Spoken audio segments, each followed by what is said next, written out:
From the high desert of Boulder, Colorado, a beautiful mutant nexus a mile above the sea level portion of what I call the Babylon Matrix, nestled just beneath the gorgeous Flatiron Mountains. This is Jonathan Zapp of ZappOracle.com, and this is part 2 of Mass Psychosis on the Left and Right. Part 1 was called Take the Orange Pill, How Trumpocalypse Proves You Live in a Simulated Matrix.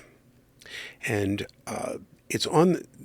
there are going to be 2 more parts after this one. This part is called The Cult of the Orange Goblin. But if you think I'm only picking on the collective psychosis on the right, you're mistaken. I think what we need is what I call double-sided shadow vision. You need to see the shadow on both the left and on the right. And those who can only see it on the left, aka wokeism, or who only can see it on the right, Trumpism, cannot be trusted because they have been polarized and are caught by one of the 2 mass psychoses, or they'd be able to see that it is so obviously on both sides. So part 3 is going to be on wokeism, and part 4 will be about the role of the individual living in the midst of a double-sided collective psychosis. So let's get into it. You're going to hear me repeat quotes. You've probably heard me, if you've watched other videos, repeat ad nauseum, but they just are so relevant I can't not repeat them. History is the nightmare from which I am trying to awaken, said Stephen Dedalus, which is the literary alter ego of James Joyce. And now a couple of quotes from Carl Jung. We'll hear a lot more from him. The contemporary world and its newspapers present the spectacle of a gigantic psychiatric clinic. And a quote I repeat on a daily basis from Jung: there is no hydrogen bomb in nature. That is all our doing. We are the great danger. Psyche is the great danger. And now, with apologies to William Butler Yeats, a slightly updated set of excerpts from his apocalyptic poem, The Second Coming. Things fall apart. The center cannot hold. Mere anarchy is loosed upon the world. The blood-dimmed tide is loosed, and everywhere the ceremony of innocence is drowned. The best lack all conviction, while the worst are full of a passionate intensity. Surely some revelation is at hand. Surely the second coming is at hand. The second coming. Hardly are those words out when a vast image out of Spiritus Mundi troubles my sight. Somewhere in sands of the desert, a shape with obese body and combed-over head of a troll, a gaze blank and pitiless as the sun, is moving its slow thighs, while all about it reel shadows of the indignant desert birds. The darkness drops again. But now I know that 20 centuries of stony sleep were vexed to nightmare by a rocking cradle, and what rough orange beast, its hour come round at last, slouches toward the capital to be reborn.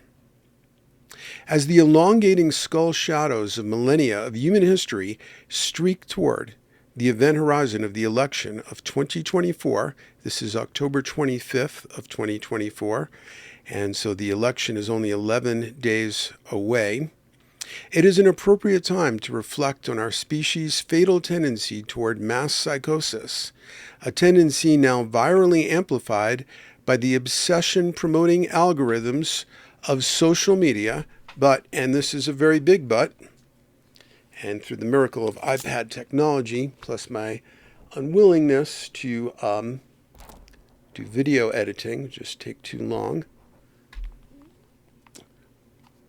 I'll repeat that line. But, and this is a very big but,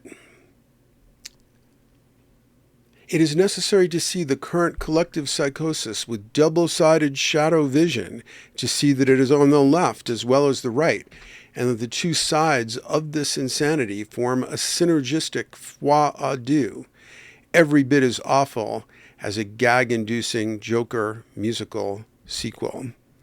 currently out right now, called Foi à Deux, with Lady Gaga, who manages to insert herself disastrously into almost everything. The maddening approach of another potentially Trumpocalyptic election has me rereading Volume 10 of Jung's collected works. I've got it right here. Civilization in Transition.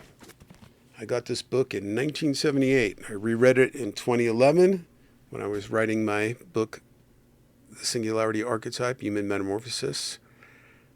Approaching the Event Horizon, Human Metamorphosis and the Singularity Archetype. You can get it on Amazon or read it free on the website.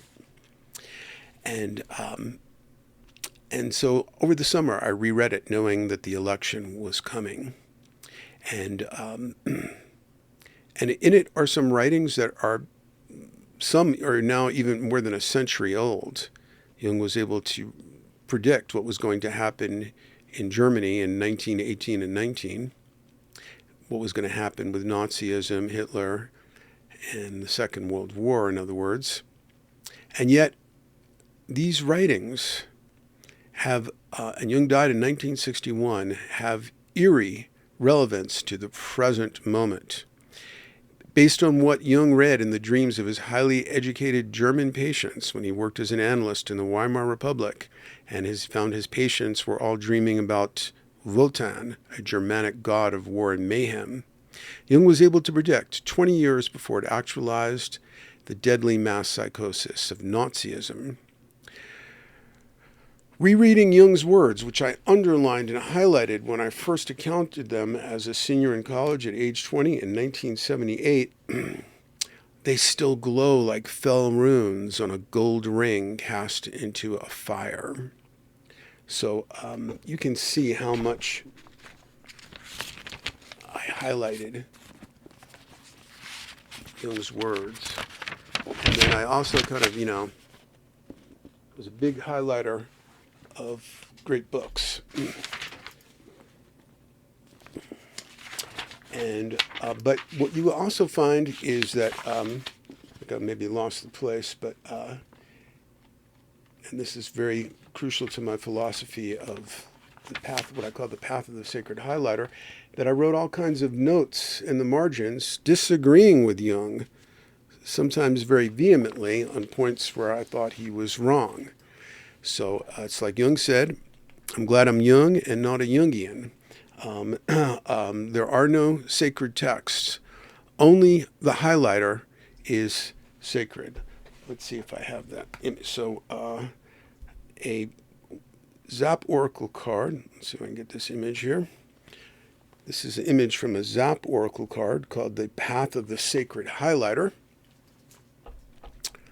And this is a very important point before I start quoting Jung at length or anybody. It's card number 593, and it's very brief. Some of the cards are pages long. This is a short one. I don't believe in sacred texts. For me, only the highlighter is sacred. This is a sacred object. A book is not. When I read texts, I highlight what resonates with my inner truth sense. This is how I hope people will relate to the oracle or anything that I write or say. Take what resonates with your inner truth sense and leave the rest. So this is how I hope people will relate to inner and outer voices, to channeled material, to ancient or modern texts, to revered gurus, to sleazy politicians, to what claims to be the Word of God, to everything, everyone, and to life itself. Go with what is highlighted in your psyche as true, beautiful, and significant, but also use high-quality research skills, checking the validity of different sources of information, fact-checking, and so forth. Go with what is highlighted in your psyche. Never surrender your highlighter to someone else or to any sort of outside authority. You must always wield your own highlighter. Okay. So, here's one of the things that Jung points out. One can perceive, think, feel, remember, decide, and act unconsciously. Everything that happens in consciousness can, under certain conditions, also occur unconsciously. To that list of actions Jung identifies as capable of occurring unconsciously, I would add another. We can vote unconsciously. Without knowing our personal shadow, we can vote for a personification of our collective shadow. When someone asked Jung how Hitler manipulated the German psyche, Jung replied, he didn't manipulate the German psyche, he was the German psyche. And we'll get more into what he meant by that soon. But let's it seems redundant because there's so much material out there for people who, I've read a shelf load of books by Trump, by his niece Mary Trump, by his former lawyer, Michael Cohen, by many other renowned journalists, all the Bob Woodward books related to Trump, including the one that just came out, War. And I'm just going to give a few highlights to justify why voting for Trump is evidence of succumbing to a mass psychosis. Probably nobody who is an adamant Trump voter who's completely intoxicated on the orange Kool-Aid is going to watch this anyway, but just in case. So, according to the Washington Post in 2020, where they researched this very thoroughly, President Trump has made over 19,127 false and misleading claims during his inauguration. So my dislike of Donald Trump, some people use this ridiculous phrase, Trump derangement syndrome, which applies to anybody who has faith in this particular con artist. My dislike of Trump had nothing to do with politics when it started, like roughly around 1980. It was because he's from the same place I am, New York City, and he was well known to be a con artist who hurt a lot of people and a lot of businesses in New York City. And there were all kinds of local journalism around that about that. And remember, at the time, Trump was a Democrat, an abortion-supporting Democrat. You can see pictures of him hanging out with, having the Clintons at his wedding with Melania and so forth. He contributed to their campaigns. He contributed to Kamala Harris's campaign for district attorney. And here's the reason why I first began to really hate Trump, besides the fact that he was so obviously, anybody could see it from 500 yards away, that this guy was a malignant narcissist. Again, I never had any thought that he would have anything to do with politics at that point. But this was one of the major reasons. He had a conscious, intentional policy of not paying subcontractors that worked for him. And he put a lot of small business people out of business, and then a lot of Trump branded apartment buildings and so forth, people lost their savings by apartments that were never built or that were not what was promised and so forth. So this dislike of Donald Trump is not an artifact of my being, I'm a registered independent. It's not because I'm side with the Democratic Party on everything. I have plenty of negative things to say about them. It is because he's a charlatan and a con artist. And that was apparent long decades before he got involved running for office and came down that golden escalator in 2015 or 16. Former Trump officials. So you remember in the 2016 campaign, for those of you who remember, I'm a news junkie, so I remember a lot of things that he said during that time. For example, he said repeatedly, I have no businesses in Russia. I have no deals in Russia. Russia. Remember that? But it turned out, we learned from Michael Cohen when he appeared before Congress, Trump was working on the biggest deal of his life, potentially, in Russia during the campaign. And that was Trump Tower Moscow, that was going to include a $45 million free penthouse for his buddy, Vladimir Putin. But one of the other things that he said when he was running in 2016 is, I hire the best people. Okay, well, so many of those best people he fired, or they quit on him, and then castigated him. Because these are people, ask yourself this if you are someone even considering voting for Trump. Do you know him as well as these people who worked with him intimately in the Oval Office and in the Situation Room? So here's just a short list of some of the officials and aides who warned that Trump should not be president and should not even be on the ballot. His former vice president, Mike Pence. His former defense secretaries, he went through 4 of them, James Mattis and Mark Esper. Chairman of the Joint Chiefs, highest-ranking military officer in the country, Mark Milley. His national security advisor, John Bolton. His former director of national intelligence, Dan Coates.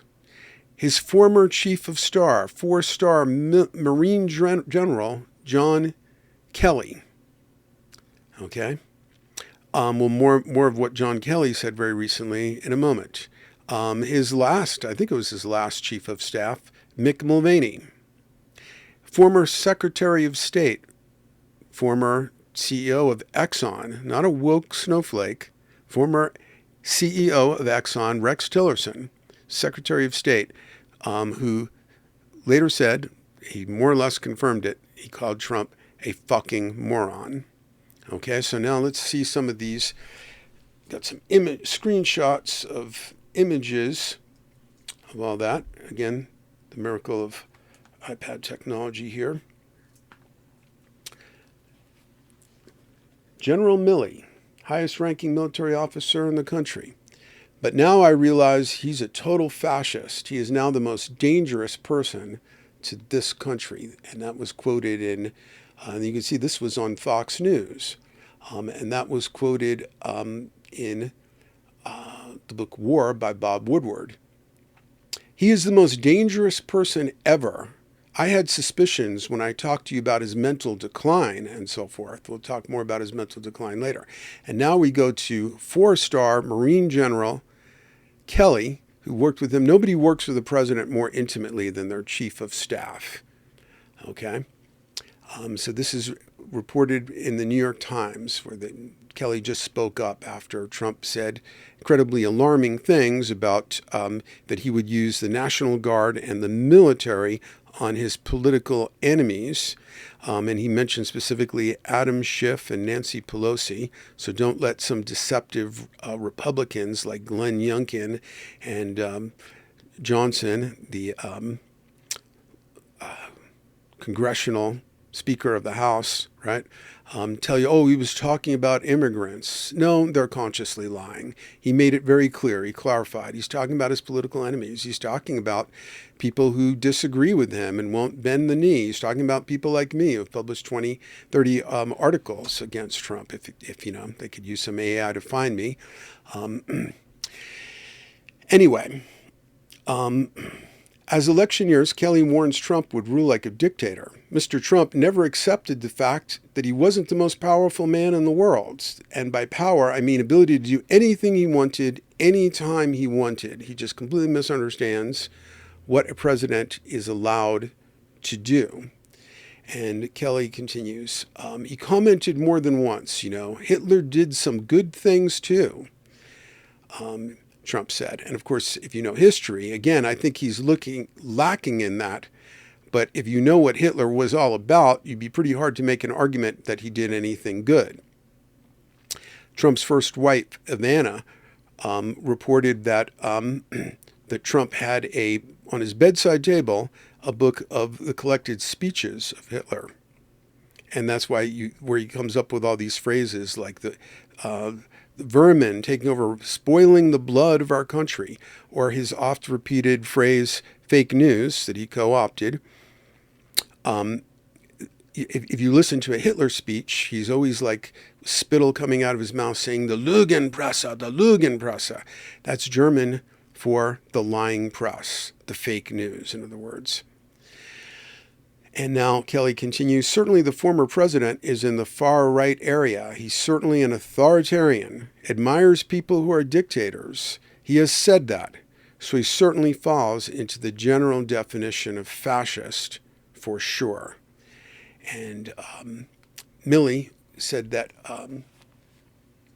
Trump was a fascist to his core.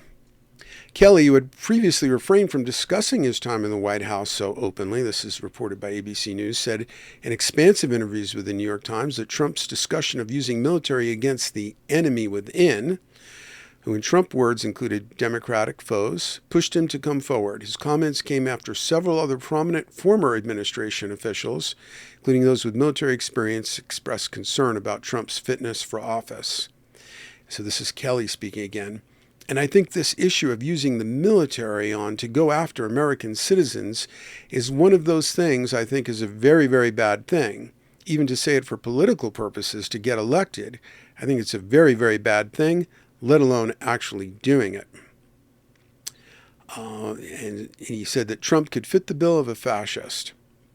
And in Kelly's own words, quote, well, looking at the definition of fascism, it's a far-right authoritarian, ultra-nationalist political ideology and movement characterized by a dictatorial leader, centralized autocracy, militarism, forcible suppression of opposition, belief in a natural social hierarchy, Kelly told the Times. Kelly continuing, so certainly in my experience, those are the kind of things that he thinks would work better in terms of running America. Kelly went on to explain that Trump had said he wanted generals like those that Adolf Hitler had, a comment that Kelly found shocking and told the former president not to repeat. It also shows the total ignorance of history of Donald Trump, because it's pretty general knowledge that Hitler's generals tried to kill him. I mean, there is a Tom Cruise movie about that. This is not like you need to be some specially trained historian to know that. And also, Hitler's generals failed. He doesn't say he wants generals like the American generals, like Patton and Douglas and Eisenhower, who actually won the war. No, he wants these failed German generals who actually tried to assassinate their leader. Kelly, who had previously refrained from discussing his time in the White House so openly and still doesn't endorse a candidate because he's ex-military, said in expansive interviews in the New York Times that, okay, I guess I read that. Okay.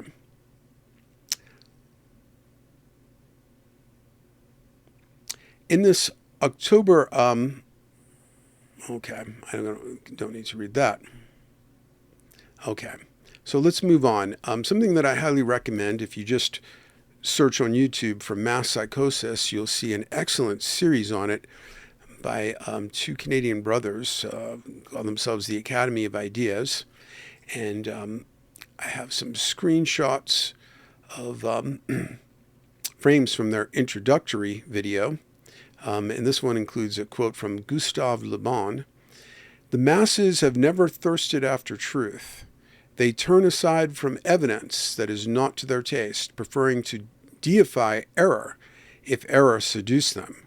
Whoever can supply them with illusions is easily their master. Whoever attempts to destroy their illusions is always their victim. And now here's something from Carl Jung, from Civilization and Transition. It is not famine, not earthquakes, not microbes, not cancer, but man himself who is man's greatest danger to man, for the simple reason that there is no adequate protection against psychic epidemics, which are infinitely more devastating than the worst of natural catastrophes.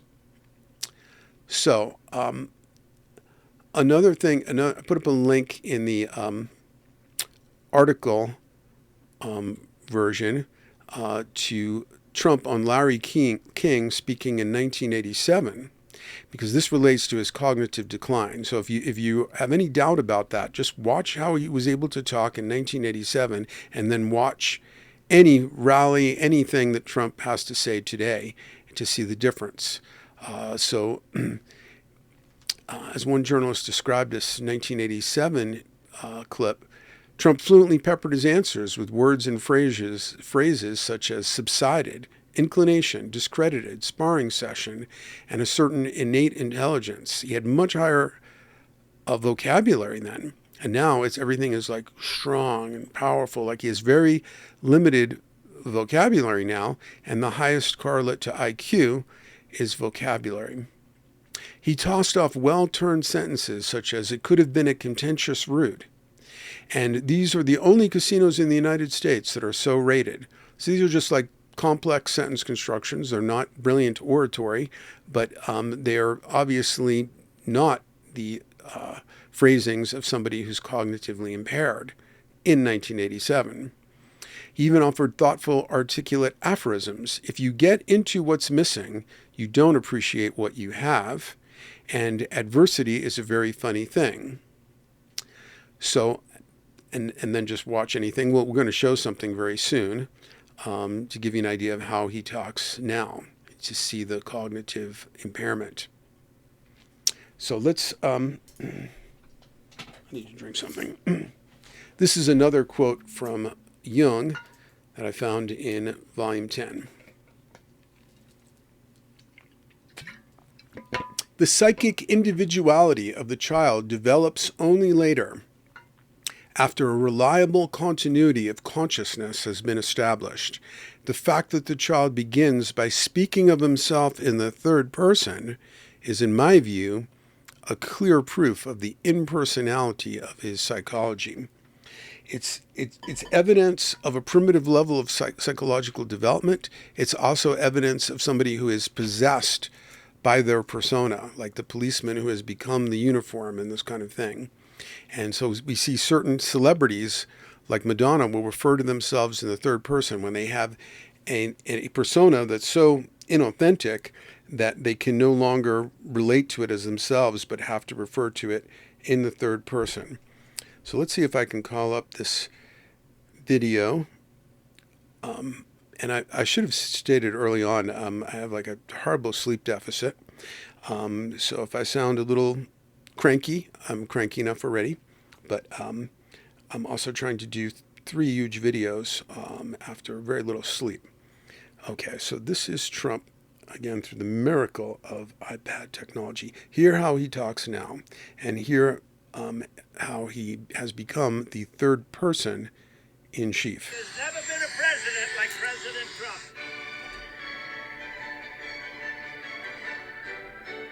Stay on point, Donald. Stay on point.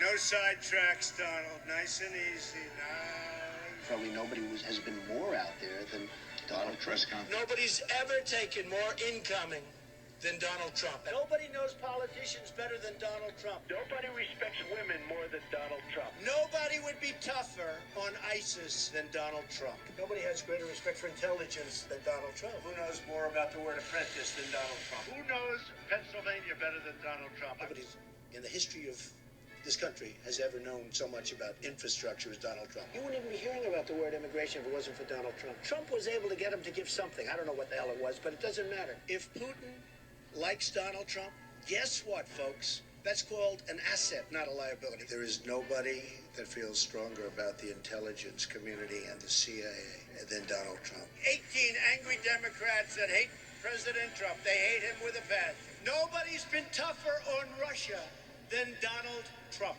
Nobody has done more for Israel than Donald Trump. Nobody more pro-Second Amendment than Donald Trump. Nobody has treated the farmers better than Donald Trump. They'll have a 15-minute segment, Trump, Trump, Trump this, Trump that, Trump that. Names that you interview and say, oh, Trump, Trump, Trump. Could be Trump. Yeah. Trump. Oh, yeah, Trump. China has total respect for Donald Trump and for Donald Trump's very, very large brain. They go Trump, Trump, Trump, Trump. All right. Hopefully that picked up on the mic well enough. But I also have all those quotes in the article that goes with the video series. So, Jung defines Lévi-Brul's conception of participation mystique as a state of identity in mutual unconsciousness. I kind of have changed that phrase, participation mystique, to use it in a different way, but this is really what way it was originally intended. A state of identity in mutual unconsciousness. And I've got a picture of what that state looks like here somewhere. Let's see.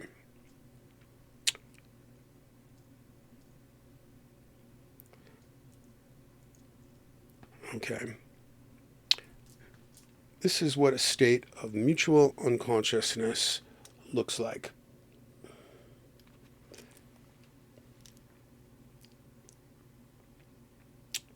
And here's another very interesting image, a billboard. Unto us a son is given, and that government shall be upon his shoulders.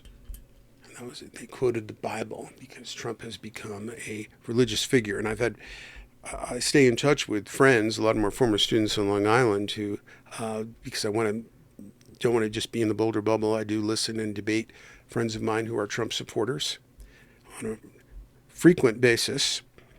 And one of them posted about, they put up stuff comparing Trump to Christ. And so kind of asked, like, okay, yeah, they're so alike. It's hard to tell them apart. Like, which one sat on a golden toilet and which one washed the feet of the poor? I can't remember. Which one said, turn the other cheek and love your enemy? And which one said, I shall be your retribution?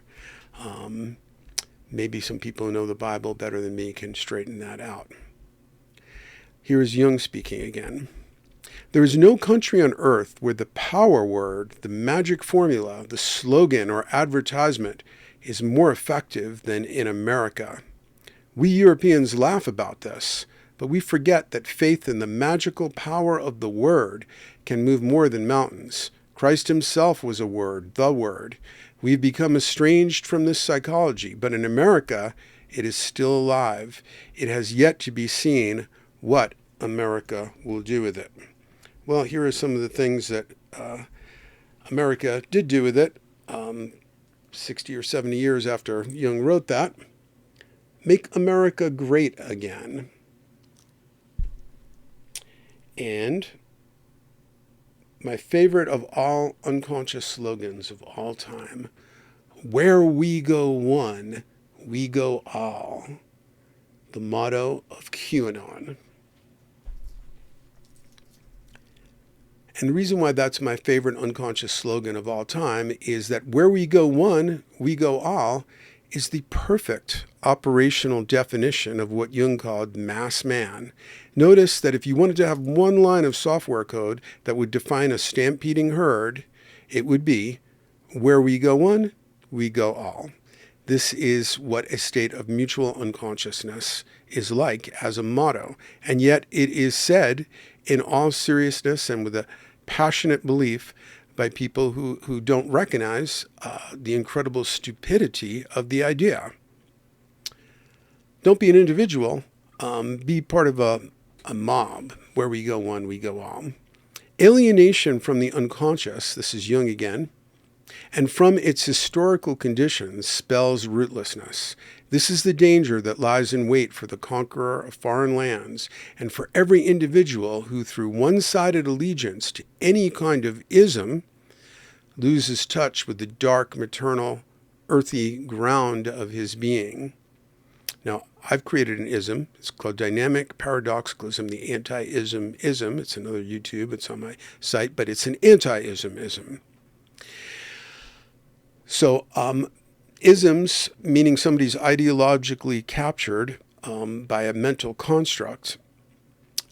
And Jung added, our fearsome gods have only changed their names. Now they rhyme with ism. And here's a couple of more images.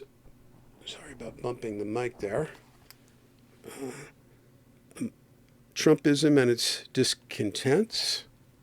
And then the other ism that we'll be talking about in the next video, wokeism. There's an image there. Okay. The world, this is Jung speaking again, the world is still full of bêtes noires, that's French for black beasts, and scapegoats, just as it formerly teemed with witches and werewolves. And this is the kind of thinking that Donald Trump is constantly spouting. They're eating the cats. They're eating the dogs. That's what Trump said during the presidential debate with Harris, where she destroyed him, basically. And it was him making a widely debunked claim about Haitian immigrants. So he's constantly finding, the enemy within, the monstrous Haitians, all these different groups that he scapegoats. So this is Jung speaking again. The doctor in me refuses point blank to consider the life of a people as something that does not conform to psychological law. For him, the psyche of a people is only a somewhat more complex structure than the psyche of an individual. It's just like a hologram or a fractal. The small part recapitulates the whole. You can look at the whole to understand psychological principles that animate the individual, and conversely, you can look at what's going on with an individual and see the whole, the nation state. And that's why Jung said Hitler didn't manipulate the German psyche, he was the German psyche. Okay? Trump is a personification of huge aspects of the American shadow. Now, there are other great things in the American psyche, and that's why half the country is not voting for Trump. And probably more than half. We don't know how statistically, with all the polls and everything, it's a dead heat, and we don't know how it will turn out. But clearly, at least half the country is channeling things from the better part of the American psyche. But as H.L. Mencken said, nobody's gone broke overestimating the crassness of the American people.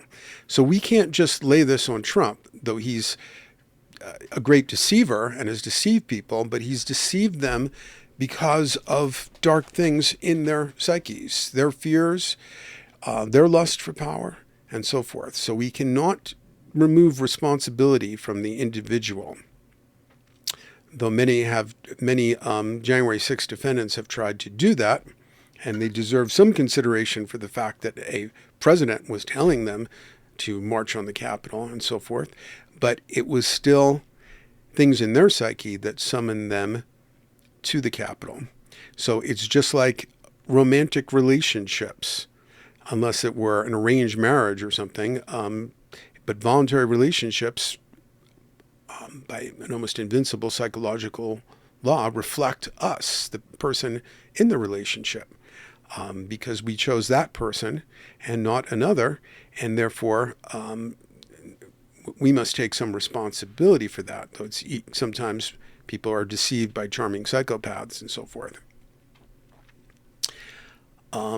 Jung also said, moreover, I'm not here to tell you what ought to be done. That must be left to those who always know what is better for other people. And that would be a quote even more relevant to wokeism, where they always know better than the people in the past. And we'll get more into that in the next video. So as someone, because now, yes, I'm not talking about the failures of the Biden administration. Afghanistan was a disaster. It is credible to think that that was part of what tempted Putin to invade Ukraine. Yes, they were way off with the southern border and allowed that to go on way too long, even though Trump would later defeat the bipartisan bill that would have really helped the border. That failure belongs with the Biden-Harris administration, no question. But it's like one well-informed Republican said in 2016, I'll never forget, he said, I disagree with Hillary on almost everything, but she's within the normal range of being wrong. Okay? Donald Trump is way outside the normal range of being wrong. You can talk about bad policies on the Democratic side. There are plenty of those. Kamala Harris said dumb things in 2019, but she's disowned them now. People, as Emerson said, consistency is the hobgoblin of little minds. We need to allow politicians to change their minds as new information comes in. So flip-flopping is an overused term because we should have the ability to change and adapt our viewpoints. But somehow we want a strong man who will claim to have always been right about everything. But as Bill Clinton warned us, strong and wrong beats weak and right. So I have voted for Harris, and I advise others to do the same. However, that doesn't mean that I idealize her or think that she's perfect. I see it more as a competition between mediocrity in a lot of ways on one side and a straight up totalitarian demagogue on the other. And so consider the Zap Oracle card, number 78, called Choosing the Lesser of Two Evils. And it's not that long, so I'm going to read that to you. And this is from my 710 cards I think I'm up to at the moment. More going to be added very soon. Oracle, free on the website, zaporacle.com. 46 years of work, all free. Choosing the lesser of two evils. Be wary of either or propositions. The positive aspect is that this is an auspicious time to reconsider the choices. There are probably more than two options. But in some cases, like this election, there really aren't. There's only two viable candidates. One of them will win. Sometimes, however, choosing the lesser of two evils is the best choice. For example, suppose there are two leading presidential candidates and one is very, very, very dark gray, while the other is medium to light gray. You could attempt to keep your conscience clean by choosing a third-party candidate who has no chance of winning, but whom you think is nearly pure white. That's a serious mistake, as it is a far greater moral urgency to prevent the very, very, very dark gray candidate from seizing power. In such a scenario, it is better to choose the lesser of the two evils who can actually win. And in case you don't know, it's been statistically proven that people who kept saying Republicrats, there's no difference between the two parties, and this included a lot of my friends in 2000, and who virtuously voted for Ralph Nader in the election of 2000, they were responsible for electing George W. Bush, who brought us the war in Iraq with huge casualties, instead of the not quite pure enough for them environmentalist Al Gore. It's also been proven that people who voted for the Green candidate in 2016 caused Hillary Clinton to lose the Electoral College to Donald Trump. By voting Green, they brought us orange. We've got to remember how this works because of the stupid, archaic, slavery-based institution called the Electoral College. We need to have a constitutional convention and get rid of that. And get rid of the nonsense that states where almost nobody lives, like North and South Dakota, get more senators in California that has like 30 to 40 million people. But it's really just 75,000 people in 7 swing states are going to decide this election because of that crazy system. And so that's how even a few of those people voting for a third-party candidate can result in a terrible outcome. It is selfish to want to preserve your purity and virtue by not being realistic about the nature of certain choices. As modern Taoist sage Deng Ming Dao says, never underestimate the value of a partial solution. We don't live in a world that always gives us a perfect alternative to choose. If you're unwilling to use a product if it damages the environment in some way, you wouldn't be reading this. You'd be in the woods trying to sharpen your stone axe. Choosing the lesser of two evils is the right choice when perfection is the enemy of the good. Even if the good is grayscaled and mediocre, it's still better than a much darker alternative. So now that's the end of that card, choosing the lesser of two evils. But here is Carl Jung again. The decidedly individualistic trend of these latest developments is counterbalanced by a compensatory reversion to the collective man, whose authority at present is the sheer weight of the masses.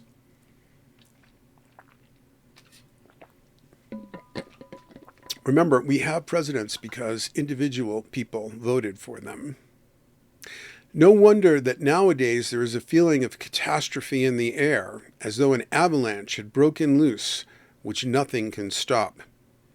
And this is written like 70, 80 years ago. The collective man threatens to stifle the individual man, on whose sense of responsibility everything valuable in mankind ultimately depends. The mass as such is always anonymous and always irresponsible. So-called leaders are the inevitable symptoms of a mass movement. The true leaders of mankind are always those who are capable of self-reflection and who relieve the dead weight of the masses, at least of their own weight, consciously holding aloof from the blind momentum of the mass in movement. But who can resist this all-engulfing force of attraction? When each man clings to the next and each drags the other with him, only one who is firmly rooted not only in the outside world, but also in the world within. And this is going to be very relevant to the last video about the individual versus the mass psychosis. As Jung says, the path of individuation always begins with a single individual, quoting from memory, conscious of his isolation, cutting a hitherto unknown, undiscovered pathway into the unknown. Okay, so we have to be individuals. We cannot be where we go one, we go all types, or you're in a mindless cult like QAnon. Okay, so Trump is the easiest psychological diagnosis of all time. When I was like 21 or 22 and had only just begun my 6-year Jungian analysis, I was able to diagnose him before he had any, when he was a Democrat, as a malignant narcissist. And let's see, we got some relevant image here. This is a screenshot from a series on Amazon Prime called Unfit, I think is the first word if you wanted to look it up, but it's on the psychology of Donald Trump. There's also an excellent Netflix series, I think called American Dream, about Donald Trump. But there's much great investigative journalism on Trump. And so many psychiatrists felt inhibited from calling out the pathology of Donald Trump. Fortunately, many others have. Because of what was called the Goldwater rule. Because when Lyndon Johnson, LBJ, was running against Goldwater, there were a whole lot of psychiatrists who said all kinds of nonsensical things about Goldwater. And so the American Psychiatric Association or something, put in that rule thereafter called the Goldwater rule. But there is another rule that psychiatrists are bound by. It has I forget the name of it, but it was a rule that was encoded after a psychiatrist had a patient, a guy who said he was going to go home and murder his girlfriend. And because of the that bond of confidentiality, like the HIPAA, regulations and stuff, the bond of confidentiality, he didn't report that, and then the guy murdered his girlfriend. And so they created an exception that if a psychiatric patient says stuff that could result in the death of someone, then you're duty bound to report it. This even plays out with like Tony Soprano's relationship to his psychiatrist in The Sopranos. She has to be careful not to let him say certain things, and she doesn't report to him when she's attacked because she knows that it could result, he will whack whoever did it. So, but what was pointed out in this documentary called Unfit on Amazon Prime is that actually this Goldwater rule bears the exception that if somebody is going to harm the whole world, there's a duty to report that based on this other rule that psychiatrists are bound by. And also what people who support the Goldwater rule, it says in that rule that, if you don't diagnose somebody that you have not met with one-on-one as a patient. But as a psychiatrist who speaks in that documentary points out, we know so much more about Donald Trump than any patient, any psychiatrist has seen one-on-one. Because when you see somebody one-on-one, you're not doing investigative journalism on whether what they tell you is true. They lie all the time. You just have this one person, everybody's an unreliable narrator, and a psychiatrist makes a diagnosis based on the testimony of this one person. When it comes to Donald Trump, we have massively more information. We've all seen him talking in all kinds of different situations, including when he didn't know he was being recorded and said to those election officials, Rathsberger or whatever in Georgia, I just need to find, 11,000, something votes and so forth. We've seen him commit crimes and threaten to assault women, Access Hollywood tape, with our own senses. So it is not irresponsible to make a psychiatric diagnosis that is so obvious in the case of Trump that he is a malignant narcissist and would score very high on Robert Hare's psychopathy index. Whether he's an actual psychopath, I'm not sure. He's high on the index. He's certainly a sociopath.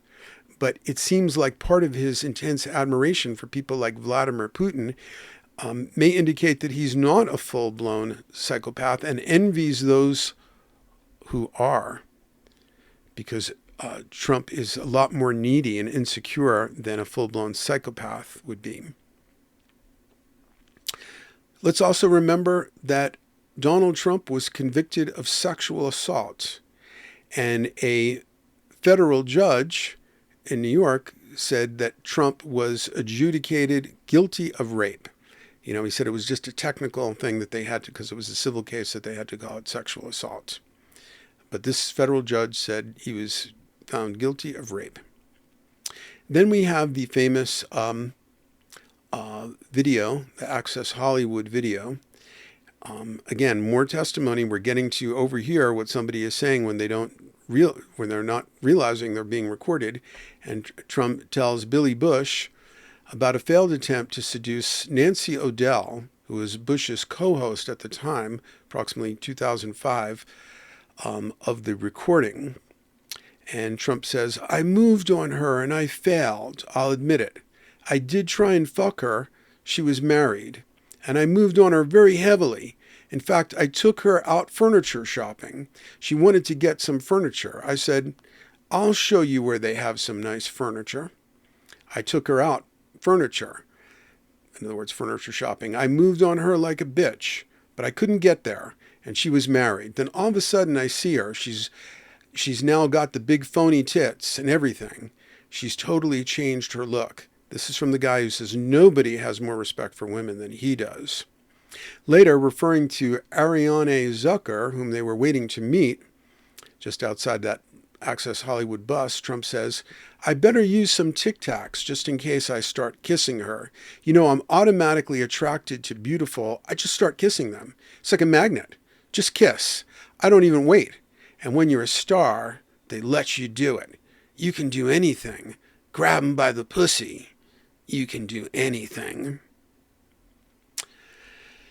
Remember, this is the guy who said he could shoot somebody in the middle of Fifth Avenue and not lose a vote. And it looks like that's right, because he says that he's going to become a military dictator, and it doesn't seem to faze Trump supporters at all. He is a serial election denier, which completely undermines elections. And this was the case long before he ran for any office. So anytime The Apprentice did not win the Emmys, there are many quotes you can look up. He says that the Emmys were rigged. Then when he was running in the primaries, the Republican primaries in 2016, and he lost the Iowa caucus to Ted Cruz, he said that the Iowa caucus was rigged. Then when he won by Electoral College in 2016 against Hillary Clinton, he said that, but lost the popular vote by almost 3 million votes to Clinton. Again, that stupid Electoral College has created two disasters. George W. Bush was the previous one. he said that that election was rigged. He said that millions of illegal immigrants voted and that that's why he lost the popular vote. And then as soon as Trump took office in 2017, he hired an election commission to investigate the fraud of 2016 election. And they found no evidence of that at all. So Trump fired them. And then, of course, we have 2020. And now he's laying the groundwork, in case he loses in 2024, though it looks like legal things have now been put in place and he's not a sitting president. So I don't think he's going to be able to pull that off. And the big networks like Fox and some of those even more right-wing networks, they've all had to pay out big lawsuits because of lying in 2020. Fox News had to pay out something like $800 million. So they're going to be more careful this time. So, and I think when it comes to the violence that might happen in the case of a contested election, I think law enforcement is going to be able to handle it. And a lot of people know that things didn't work out so well for the January 6th folks. The FBI came after them. So I'm cautiously optimistic about that. But anything might happen. Trump was a terrible businessman. He created this phony story with a small investment. By small, he said $1 million, just $1 million from his dad. He made this great business. Actually, he got more like, in modern dollars, corrected for inflation, more like over $400 million from his dad, Fred Trump, who does seem like a straight up psychopath. He's the one who told Trump, you're either a loser or you're a killer. That is a very classic psychopath binary view of the world. Trump had 6 bankruptcies. He'll say, I had one guy who said, successful, smart businessmen declare bankruptcy every 7 years, and that's not true. And, he was smart, and Trump claimed he was smart to declare bankruptcy. Well, one of those bankruptcies with the Taj Mahal, where he tried to build like the largest casino of all time, the banks didn't want anything to do with him. Because they could see he was a terrible businessman that had already been exposed. So he had like some kind of junk bonds put up where he was going to be paying 14% interest. People who had a modicum of business knowledge said that, dude, it's mathematically impossible for you to be able to pay that debt. There's no way you're going to be able to make enough profit to cover 14% interest. Trump knew better. And but it was a huge disaster. His father had to come in and buy. It was illegal, but his father bought millions of dollars of chips, never to cash in, to kind of prop him up. But he had a disastrous bankruptcy. He had to sell his yacht and all kinds of assets. And the only reason why he was able to get past it was because the banks realized that Trump, alive and as a super salesman con artist, was worth more to them, because if you owe a small amount of money or a modest amount of money, then the person who lent you that money has power over you. But if you owe a disastrous amount of money, disastrous for the lender, you have power over them. They can't afford for you to go belly up because they have no chance of getting paid back. So terrible businessman. The only thing that was a real success for him, and it was a financial success, was The Apprentice. It was being a reality TV star. And then we have, on another subject, we have will to power going on. And the will to power is not just in Trump, it's also in many of the people who are voting for Trump. And that's why he tells them, I am your retribution. So identify with me through the power principle. And here is Carl Jung speaking about the great psychic epidemic that was Nazism. What a distressing sight it was to see the whole of Germany heave a sigh of relief when a megalomaniac psychopath proclaimed, I take over the responsibility. Like, remember, I alone can fix it, and I'll solve the Ukraine conflict in one phone call, he tells us now. Any man who still possesses the instinct of self-preservation knows perfectly well that only a swindler would offer to relieve him of responsibility, for surely no one in his senses would dream of taking responsibility for the existence of another. The man who promises everything is sure to fulfill nothing, and everyone who promises too much is in danger of using evil means in order to carry out his promises and is already on the road to perdition. I just love the way reading Jung in his own voice, because he's kind of like me. I'm from the Bronx. I'm a confrontationalist. He doesn't sugarcoat things, and I like that way of talking. All these pathological features, complete lack of insight into one's own character, this is Jung speaking again, autoerotic self-admiration and self-extenuation. Let me reread that phrase again. Does that sound familiar? Autoerotic self-admiration and self-extenuation, denigration and terrorization of one's fellow men. How contemptuously Hitler spoke of his own people, but not as insultingly and degradingly as Trump speaks about everybody. Projection of the shadow, lying, falsification of reality, determination to impress by fair means or foul, bluffing and double-crossing. All these were united in the man who was diagnosed clinically as an hysteric. He's talking about Hitler, of course, and whom a strange fate chose to be the political, moral, and religious spokesman of Germany for 12 years. Is this pure chance? And now, this is another Jung quote. It might have been a continuation of the one I just said.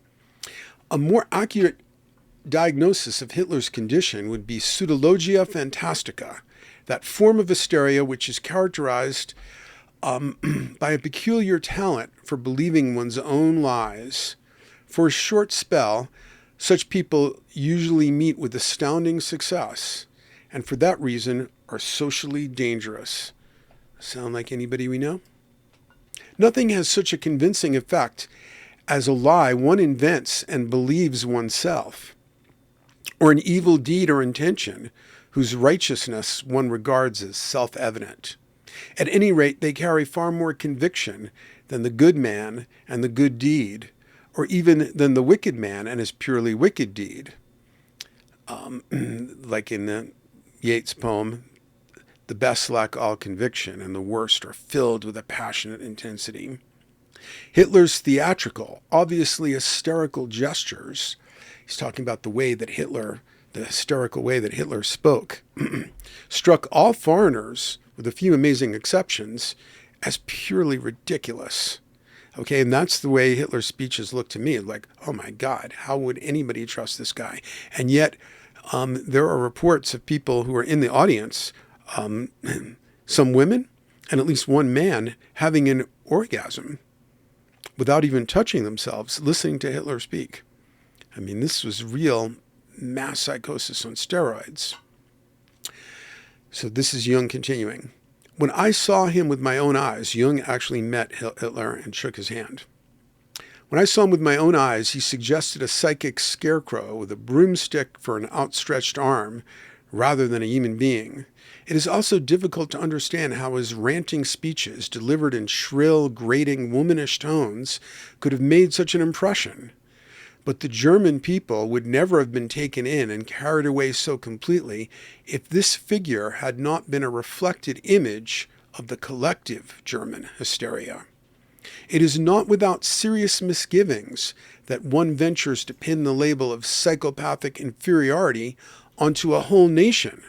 And yet, heaven knows, it is the only explanation which could in any way account for the effect the scarecrow had on the masses. So again, the Germans had some actual reasons to feel disgruntled. Some people will use this to want to think more sympathetically about Trump voters, and I'm not totally unsympathetic. I have close friends who are Trump voters, supporters. But The Germans were humiliated by the repressiveness of the Treaty of Versailles after World War I. It did not excuse their supporting Hitler. Similarly, there are people in this country who feel they've lost the American dream and who, suffer from financial hardships, greatly exaggerated. They polled people and asked them, like, true or false, Americans, very recently, we have the worst unemployment in 50 years. Like 65% said yes. Actually, we have the least unemployment in 50 years. And so forth. We're the economic envy of the world right now. That doesn't mean individual people aren't struggling. Individual people have always been struggling financially. Tell me the time when that wasn't the case. And then when I first started writing about Trump, I think this was the very first thing I wrote. It was on November 29th of 2015. I happened to watch Meet the Press with Chuck Todd. It was very good. So was his twin brother, Chuck. I'm just kidding. But and now I originally put up the link to that show, but that show, they don't keep shows online that long, has been taken down. But somebody at the NBC could probably find it. But if you move the slider to 12 minutes and 30 seconds into that Meet the Press of November 29th, 2015, and listen carefully, you will hear Donald Trump say, "I really have no opinion. I just know that I'm weak, that I'm winning by a lot. I really have no opinion, but I know that I'm winning by a lot." Okay, so remember what Freud discovered in his book, The Interpretation of Dreams in 1900? Freudian slips, revealing the unconscious. So you'll hear Trump catch himself, a moment in which he is clearly startled when he realizes that he has said that he is weak. And then he overcompensates, as usual, with another of his winner phrases, which he repeats a moment later. Jung pointed out that both dreams and slips of the tongue tend to compensate for defects in the waking attitude, especially any sort of one-sidedness. As in the yin-yang symbol, Trump tries to portray himself as all white, yang, masculine power. But the weak slip, like the black dot in the white yang, shows his unconscious peeking through and tweaking his own nose. The most stunning and hilarious slips of the tongue I've ever heard, though, have come from the last president who won by electoral college, and that is George W. Bush. And so you can see my Zap Oracle card. It's linked in the article called Exploring the Unconscious, and it will go through some of these amazing slips that George W. Bush made, including one recently about Ukraine, where he said, like, we can't let a crazed totalitarian leader invade Iraq. And then he catches himself and he realizes, what he said. A sorry lack of education, conceit that bordered on madness. This is Jung speaking. A sorry lack of education. He's talking about Hitler. Conceit that bordered on madness. Does that sound like anybody you know? Conceit that bordered on madness. A very mediocre intelligence combined with the hysteric's cunning and the power fantasies of an adolescent were written all over this demagogue's face. His gesticulations were all put on, devised by an hysterical mind, intent only on making an impression. He behaved in public like a man living in his own biography, in this case, as the somber, demoniac man of iron of popular fiction, the ideal of an infantile public whose knowledge of the world is derived from the deified heroes of trashy films. These personal observations led me to conclude at the time, 1937, that when the final catastrophe came, it would be far greater and bloodier than I had previously supposed. For this theatrical hysteric and transparent impostor was not strutting about on a small stage, but was riding the armored divisions of the Wehrmacht with all the weight of German heavy industry behind him. Encountering only slight and in any case ineffective opposition from within, the nation of 80 millions crowded into the circus to witness its own destruction. Among Hitler's closest associates, Goebbels and Goering stand out as equally striking figures. Goering is the good fellow and bon vivant type of cheat who takes in the simple-minded with his jovial air of respectability. And Trump certainly had a number of that type as well. Goebbels, a no less sinister and dangerous character, is the typical coffeehouse literate and card sharper, handicapped and at the same time branded by nature. So he was just somebody who looked creepy, even from the distance. You could see that, how can anybody look at that person and think they were somebody to be trusted? So one was they were like the Laurel and Hardy of inferior types. One was the obese, bon vivant, charming type, and the other was like that, pale, thin criminal type. Any one partner in this unholy trinity should have been enough to make any man whose instincts were not warped cross himself 3 times. But what in fact happened? Hitler was exalted to the skies. There are even theologians who looked upon him as a savior, just as there are Trump supporters who look upon him as Christ or some other character from the Bible. Goering was popular on account of his weaknesses. Few people would believe his crimes. Goebbels was tolerated because many people think that lying is inseparable from success, and that success justifies everything. So let's remember that there was an American Supreme Court justice who served on at the Nuremberg trials, and he basically said that Goebbels and the Germans, that truth for them was any story that worked.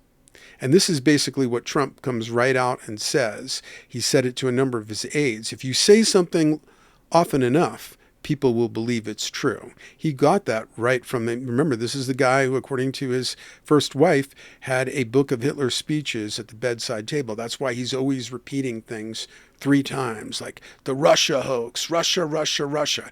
By the way, there was no Russia hoax. For those who were paying attention, I read the Mueller report cover to cover, and it documented all kinds of collusion, like Manafort, who Trump has brought back, who was working for Russian oligarchs and took their private polling info and gave it to a Russian oligarch who had connected to Putin. Many other forms of collusion. And also Putin just said, like today, that and they had a congressional hearing and it was all proved to be nonsense. And Trump has said recently, and the Russia thing, that was admitted to be a hoax. No, it wasn't. The Senate Foreign Relations Committee, led by Republicans, while Trump was in power, right? That was because they, before the Senate turned over to Chuck Schumer, they did an investigation of all that. Report was hundreds of pages long, and it showed all kinds of collusion. But by repeating Russia hoax often enough, there are people, including some of the people I debate on Trump, who just are sure that's true. Oh yeah, what about the Russia hoax? Okay, have you looked into that? It was not a hoax. Anyway, that was a tangent off of that. You can tell that I'm low on sleep, and I've got like people who watch the news have so much animus built up about all this nonsense that we're put through every day that it's hard to not get a little bit angry about it. Okay, but back to Jung's quote. Goebbels was tolerated because many people think that lying is inseparable from success and that success justifies everything. 3 of these types at one time are really the limit, and one is at a loss to imagine how anything quite so monstrous ever came to power. In other words, Jung can't believe that people, as educated as the German people, could look at like this trio of con men and not, because anybody with a functioning psyche, an awareness of the shadow, should be able to look at them and just see con artist before they knew anything else about them. So now, let's see if I can reanimate the iPad technology here. And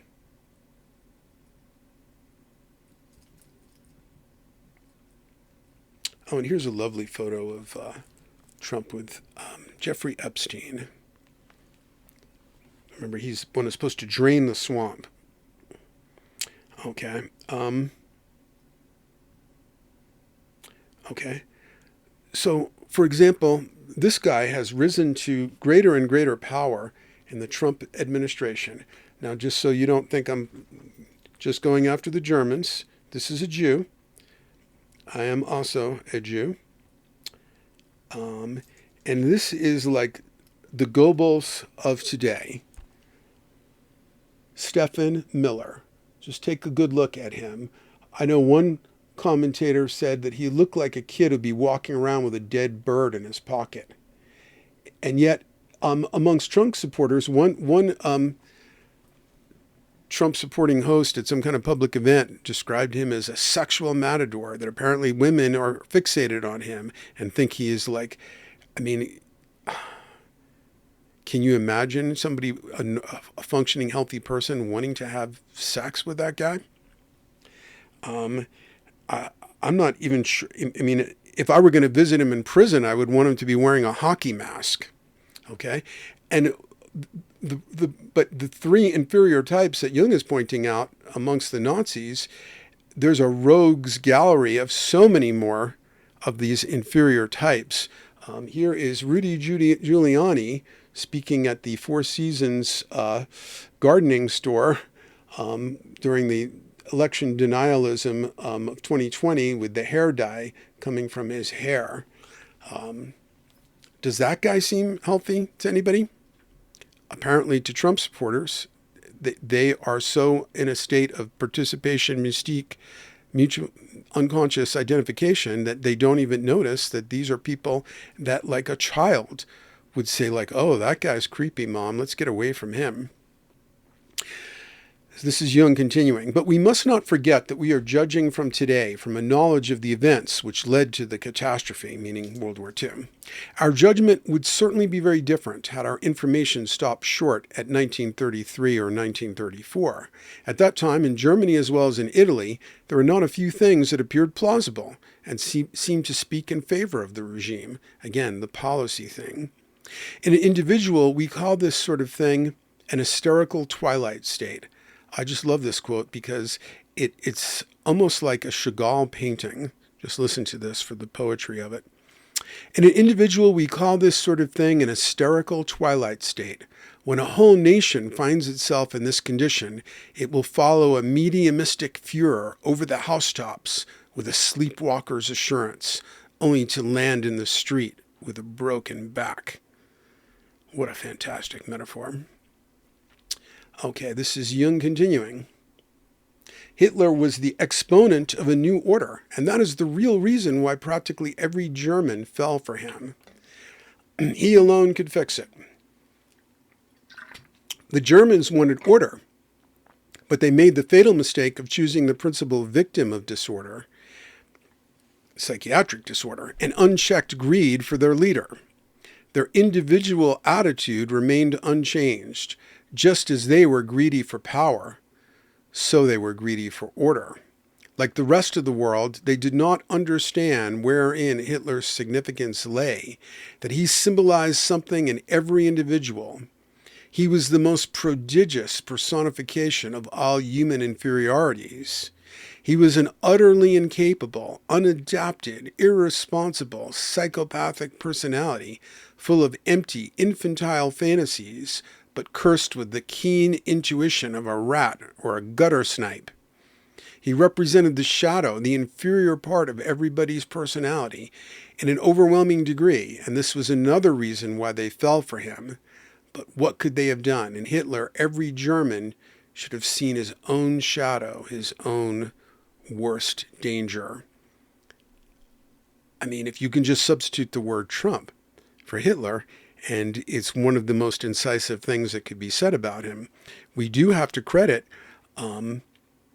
Trump having those instincts that Jung described as like that of a rat or a gutter snipe, a kind of streetwise sense of what's going to manipulate people, and coming up with all these great nicknames that you can't get out of your mind, like Shifty Schiff and Crooked Hillary and so forth. He knows how to get down and dirty with the lowest common denominator of people who have never survived middle school and high school and are still living out pathologized adolescences into later age. He speaks to their psychology, and it's a great relief to them because they're like, this guy's no better than I am. He talks as dirty and stupid as I do. And that's very comforting. It confirms them in not having to work on their own shadow. They can actually feel that their own shadow and sense of rage and resentment and all that kind of stuff and unearned entitlement is actually a path to power by identification with this guy. The psychic scarecrow, the orange psychic scarecrow. As early as 1916, before the United States entered the First World War, this is Jung speaking again, of course, I wrote, is the present war supposed to be a war of economics? That is a neutral American business-like standpoint that does not take the blood, tears, unprecedented deeds of infamy, and great distress into account, and which completely ignores the fact that this war is really an epidemic of madness. A Republican, Trump-supporting Republican, a former NYPD, I overheard said that, oh, well, this war we're getting into Iraq, war is good for business, he said, as though that was a savvy thing to say. And and this was something that Jung said in 1932, or I think the following is what he said in 1932. But remember this economic thing, this is how people, but his economic policies are better. Okay, voting for a totalitarian, malignant narcissist psychopathology cannot be justified by economic policies.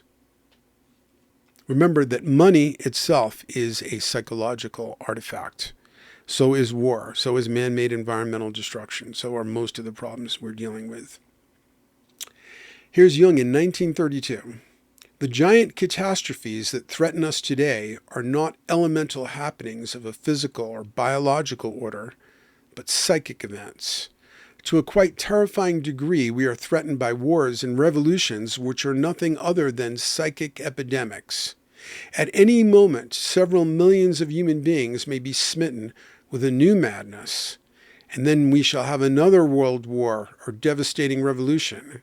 Instead of being at the mercy of wild beasts, earthquakes, landslides, and inundations, modern man is battered by the elemental forces of his own psyche.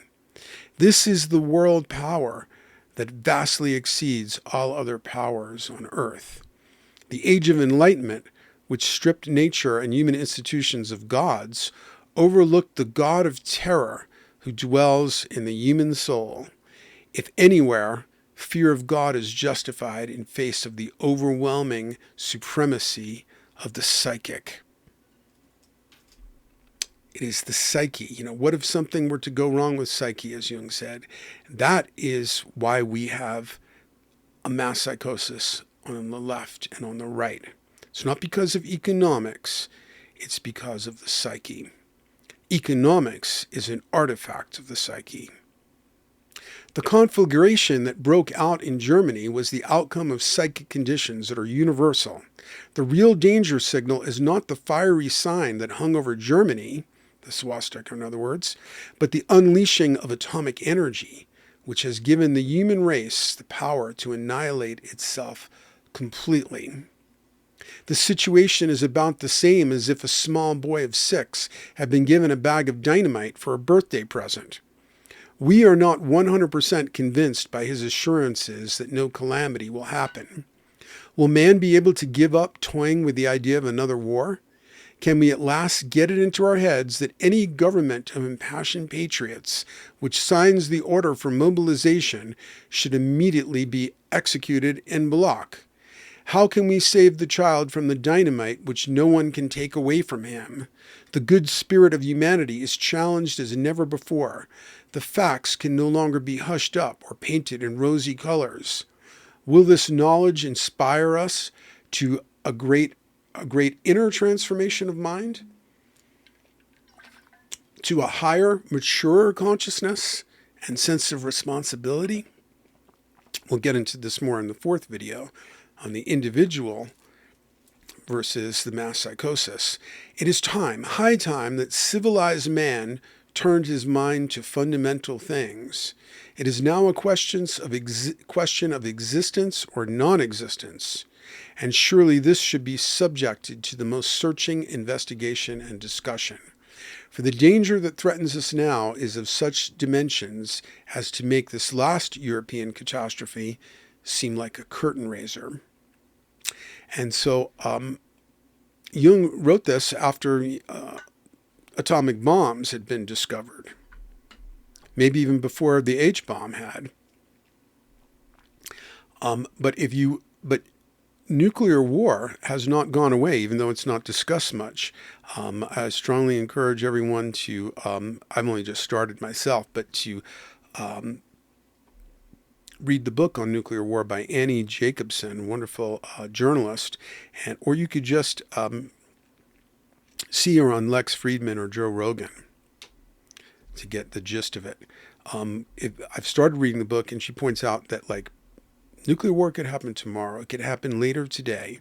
It can happen 2 hours from an instigating event.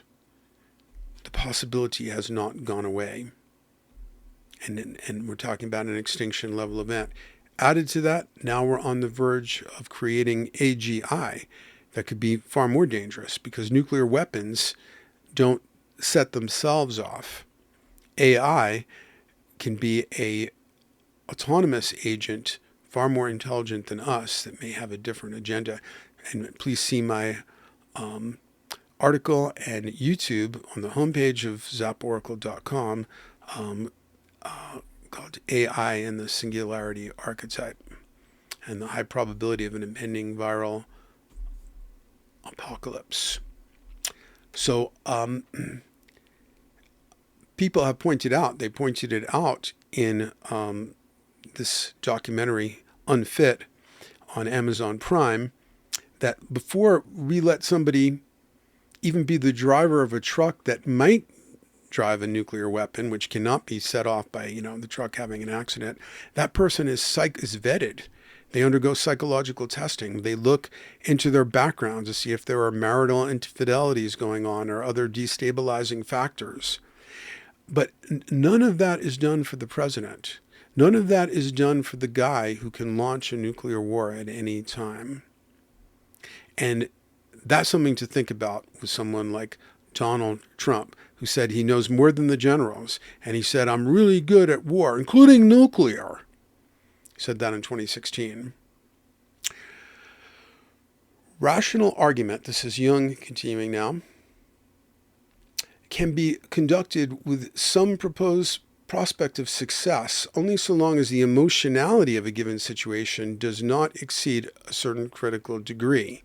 So when people are completely emotionally invested, I've already confessed some anger about this, but I think I can transcend my emotions to think rationally still. But if the affective temperature rises above this level, the possibility of reasons having any effect ceases, and its place is taken by slogans and chimerical wish fantasies, by slogans like "Make America Great Again." That is to say, this is Jung, a sort of collective possession results which rapidly develops into a psychic epidemic. And this is the danger that is in front of us in 2024. We have a mass psychosis on the left and the right. They feed on each other. And we don't know where it is going. But in the next videos, we will look into what's happening with the mass psychosis on the left. And then finally, in the last one, we will look into what you as an individual can do about it, so as not to be completely swept up in the mass conflagration, and maybe even how we can prevent some of the mass conflagrations. This is Jonathan Zapp of zaporacle.com. Thank you so much for your valuable time and attention.